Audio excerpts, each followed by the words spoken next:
আসসালামু আলাইকুম।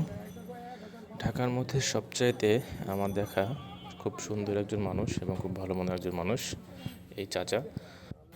ঢাকার দক্ষিণ বাড্ডা তার দোকানটি অবস্থিত এবং তিনি একাই সব কিছু করে থাকেন। দেখেন দোকানে এমন কোনো পানের সামগ্রী নাই যে এখানে পাবেন না আপনি।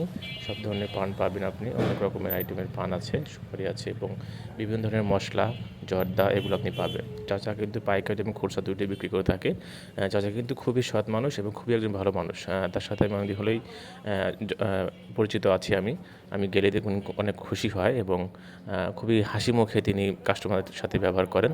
এটা খুবই ভালো লাগে কারণ অনেক দোকানদার আছে কিন্তু দেখবেন যে তারা খুব রুড বিহেভ করে এবং চাচা এত ভালো একজন মানুষ সবসময় খুবই একটা রাশ থাকে এই দোকানে কিন্তু প্রত্যেকটা সময় কিন্তু অনেক রাশ থাকে এবং এই দোকানটা শুধু একটা দোকান মাত্র, আর কোনো দোকান নেই, যে কারণে হয়তো একটু বেশি ভিড় থাকে সবসময়, চাপ থাকে। তারপরে কিন্তু চাচা অনেক সুন্দরভাবে খুব গোছানোভাবে কাস্টমারদের সাথে ভালো আচরণ এবং প্রোডাক্ট ভালোভাবে কিন্তু দিয়ে থাকেন উনি। আমার কাছে খুবই ভালো লেগেছে। আপনারা চাইলে এখানে আসতে পারেন। সব ধরনের কিন্তু পানের সামগ্রী এখানে পাবেন। শুধু পান না, মশলা থেকে শুরু করে যাবতীয় জিনিসপত্র যেগুলো আপনার দোকানে লাগে, পানের যাবতীয় সামগ্রী আপনি এখান থেকে পাবেন। তো আশা করি ভিডিও ভালো লাগবে। দোকানটা অনেক পুরাতন হওয়ার কারণে কিন্তু অনেক মালামাল এখান থেকে, আপনার পুরাতন অনেক মালামাল আপনি কিন্তু এখান থেকে চাইলে কিনতে পারবেন। সো ভালো লাগলে ভিডিওটি অবশ্যই লাইক কমেন্ট করবেন।